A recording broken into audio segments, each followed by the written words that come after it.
अगं बाई, हा शनिवारचा दिवस असा असतो ना, की बेडवरून पाय खाली ठेवायची मुळीच इच्छा होत नाही. आणि विशेषतः आज बाहेर इतकी छान मस्त गार गार वाऱ्याची झुळूक येते आणि अंघोळचा सोडा पांघरून सोडावं असं वाटत नाहीये. पण प्रॉब्लेम हा आहे ना, की रात्री उशिरापर्यंत जागी राहिल्यामुळे माझी झोप पूर्ण झालेली नाहीये. आणि सकाळी सकाळी इतक्या लवकर उठणं म्हणजे डिक्शनरीमध्ये ज्याला इम्पॉसिबल म्हणतात ना, अगदी तसंच आहे. पण या सगळ्या लॉजिकला काहीच अर्थ उरत नाही, कारण माझ्यावर हुकूम गाजवायला माझी पर्सनल अलार्म क्लॉक म्हणजे अश्वी हजर असते. 20 मिनिटं झाली होती ती मला उठवण्याचा प्रयत्न करत होती. बाईसाहेब मला चक्क 10व्यांदा उठवायला आल्यात. तर आता मी उठली नाही ना, तर ती मला शांतपणे जगू देणार नव्हती, हे नक्की होतं. शेवटी एकदाची मी उठलीच, पण अश्वीला शांत बसवायचा एकच उपाय. आधी तिचा लाडका टीव्ही सुरू केला आणि मग मी माझी अंघोळ आणि बाकीचं आवरून घेतलं. आता सुरू होतं माझं सगळ्यात आवडतं मॉर्निंग रुटीन, आणि यातली माझी स्पेशल गोष्ट म्हणजे माझं all time favourite Cetaphil moisturiser. याची सगळ्यात भारी गोष्ट म्हणजे काय आहे, की त्वचारोग तज्ज्ञ सुद्धा हेच सुचवतात, आणि हे आपल्या त्वचेसाठी अत्यंत असं सौम्य आहे. आपल्या त्वचेला नैसर्गिक ओलावा टिकून ठेवायला हे खूप जास्त मदत करतं. हे लावल्यावर त्वचा अजिबात चिकट होत नाही आणि दिवसभर त्वचा खूप जास्त सॉफ्ट राहते. आणि मग पाऊस असो की गारवा, माझी स्किन एकदम फ्रेश आणि ग्लोईंगच दिसते. प्रत्येकाची पावडर लावण्याची एक पद्धत असते, माझी ही आहे बाबा. मलाच कधी कधी वाटतं, बापरे मी किती जास्त पावडर लावते. पण हा, मला असंच पावडर लावायला आवडतं. तुम्हाला कसं आवडतं? कोणी हातावर घेऊन ते काय डॅब करतं आणि बस थोडं लावलं की त्यांना खूप चांगलं वाटतं. मला असं भरपूर लावलेलं आवडतं. रोज सकाळी तेच कांदे पोहे आणि उपमा खाऊन खरंच खूप जास्त कंटाळा आलेला होता, आणि डोसा सुद्धा कालच खाऊन झालेला होता. त्यामुळे आज ब्रेकफास्टला काहीतरी हटके आणि झटपट हवं होतं. आणि अशातच बाहेर असा मुसळधार पाऊस पडत होता. मग काय, वाफ आलेली मस्त अशी गरमागरम मॅगी आणि बाहेर कोसळणारा पाऊस, या दोघांची जोडी म्हणजे एकदम स्वर्गाचा आनंद. मॅगीचा असा पुरेपूर आनंद आम्ही घेतला. ब्रेकफास्ट झाल्यानंतर मी थेट किचनमध्ये वळले. संपूर्ण आठवडाभर लागणाऱ्या मसाल्याच्या 2 पेस्ट मी तयार करून घेतल्या. पहिली म्हणजे आपल्या रोजच्या भाजीचा जीव असलेली अद्रक लसूण कोथिंबीर जिऱ्याची मस्त अशी पेस्ट, आणि दुसरी म्हणजे झणझणीत मटन मसाला बनवण्यासाठी लागणारा स्पेशल मसाला. इथे मसाल्याच्या तयारीमध्ये बिझी होते आणि तिकडे माझी लेक अश्वीचा फिटनेस टाइम सुरू झालेला होता. सोफ्याच्या खुर्चीवर बघा तिचे कसे योगासन चाललेत.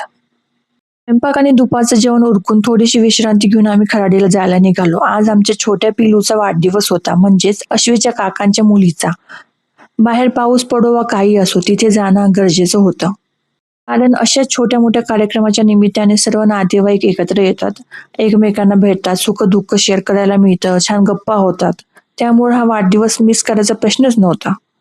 अश्वी सोबत तुफान मस्ती करत आम्ही आमच्या लोकेशनला पोहोचलो, आणि पोहोचून बघतो तर काय, बर्थडेची एकदम कडक तयारी झालेली होती. इतकेच पाहुणे होते, पण डेकोरेशन अतिशय सुंदर होतं आणि सगळी अरेंजमेंट अगदी परफेक्ट होती.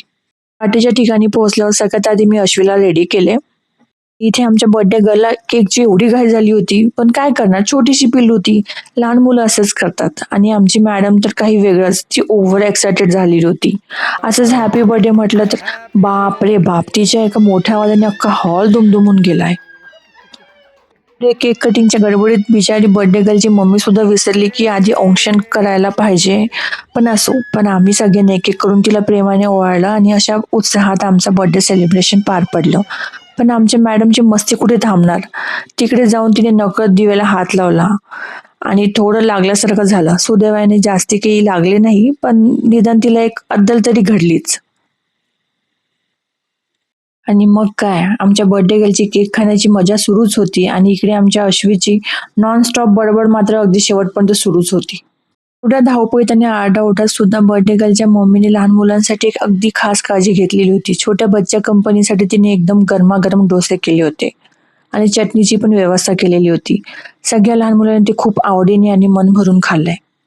आणि मोठ्यांसाठी काय विचारता, वाव, इतकी यम्मी आणि खमंग बिर्याणी होती, काय सांगू. आम्ही सर्वांनी या अप्रतिम बिर्याणीचा पुरेपूर आस्वाद घेतला, आणि एकमेकांशी गप्पा गोष्टी करता आम्ही डिनरचा आनंद घेतला. डिनर करतानाही आमच्या गप्पा गोष्टी सुरूच होत्या. डिनरमध्ये पण नॉनव्हेज आणि व्हेज साठी सगळ्यांसाठी वेगवेगळी बिर्याणीची व्यवस्था केलेली होती. आश्वीकडे बघून वाटत होतं की तिला जायची इच्छा तर बिलकुलच नव्हती. तिला इथेच खेळायची इच्छा होती. नातेवाईकांची भेट, लहान मुलांची धमाल आणि पोटभर जेवण असा हा सुंदर दिवस अनुभवून आता आम्ही आमच्या परतीच्या प्रवासाला निघालो आहोत. चला तर मग आजचा व्लॉग इथे संपूया. तुमच्याशी बोलून आणि आजचा दिवस तुमच्याशी शेअर करून मला खरंच खूप छान वाटलं.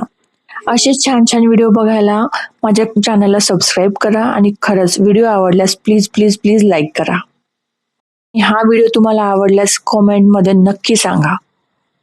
तर चला भेटूया पुढच्या अशा एका मस्त व्हिडिओमध्ये. तोपर्यंत टाटा, बाय बाय.